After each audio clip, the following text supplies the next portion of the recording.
மயில் வீட்ல உட்காந்து அழுதுட்டு இருக்கா. இன்னைக்கே எல்லாம் முடிஞ்சிரும், நாளைக்கு பேச்சுவார்த்தை நடத்தி என்ன அந்த வீட்டுக்கு அனுப்பிடுவீங்கன்னு நினைச்சேங்கிறா.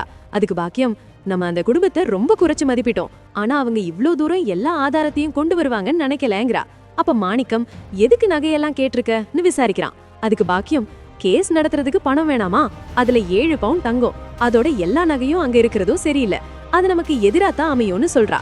இந்த பக்கம் சரவணன் கிட்ட உட்காந்து கோமதி அழுதுட்டு இருக்கும்போது பழனி வர்றான். அக்கா கிட்ட நீ எதுவும் கவலைப்படாதக்கான்னு ஆறுதல் சொல்ல கோமதி மன்னிப்பு கேக்குறா. உன்னை அக்கான்னு கூப்பிட்ட இதே வாயால வீட்டை விட்டு வெளியே போன்னு சொல்லிட்டேன், மன்னிச்சிடுங்கிறான். அப்போ அங்க வரும் பாண்டியனும் பழனி கிட்ட மன்னிப்பு கேக்குறான். உன்னையும் என் பிள்ளைங்கள்ல ஒருத்தனாதான் பார்த்தேன், இப்பவும் பாக்குறேன், என்ன மன்னிச்சிடுங்கிறான். அப்ப பழனியும், எனக்கு எங்க கடை திறக்கிறாங்கன்னு என் ஆத்தா மேல சத்தியமா தெரியாது, அது தெரிஞ்சதோ எதுவும் வேணான்னு சொல்லிதான் இங்க ஓடி வந்தேன், அதுக்கப்புறம் நிறைய நடந்துருச்சுன்னு சொல்றான் பழனி.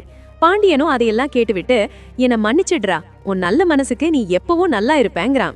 இந்த பக்கம் சக்தி முத்து 2 பேரும் சாப்பிட்டுட்டு இருக்கும்போது காந்திமதி அங்க வர்றா. அவளை பார்த்ததும், என்னம்மா முகம் முழுக்க அவ்வளோ சந்தோஷம் தெரியுது, என்னம்மா விஷயம் என கேக்குறாங்க. அதுக்கு காந்திமதி, ஜென்ம பகைன்னு சொன்னாலும் உங்க தங்கச்சிக்கு ஒண்ணுன்னு சொன்ன உடனே ஓடுனீங்கல்ல, அது போதும்ங்கிறா.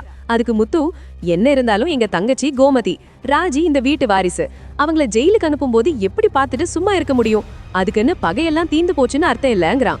சக்திவேலும், அப்படி சொல்லுங்கன்னு, நாளைக்கே போய் அந்த பரதேசிய மச்சான்னு சொல்ல மாட்டேங்கிறான். காந்திமதியும், அதெல்லாம் நீங்க பண்ண வேணாம்ப்பா, 2 நாளா தங்கச்சிக்காக சோறு தண்ணி இல்லாம அலைஞ்சிங்கல்ல, அது போதும்ங்கிறா. இதனிடையில் குவார்டர்ஸ்ல செந்தில் இருக்கும்போது மீனா கிட்ட, நீ அவங்கள பார்க்க போனப்ப கேஸ் கொடுக்க போறன்னு சொல்லலையான்னு விசாரிக்கிறான். மீனா, அதெல்லாம் எதுவும் சொல்லலைங்கன்னு கூற, நீ தான் அவங்களுக்கு இந்த ஐடியா கொடுத்தியா, குடும்பமா உள்ள தூக்கி வச்சா வழிக்கு வருவாங்கன்னு என்று விசாரிக்கிறா. இதனால் அதிர்ச்சியாகும் மீனா, எப்படிங்க நம்ம குடும்பத்துக்கு நானே துரோகம் பண்ணுவேங்கிறா.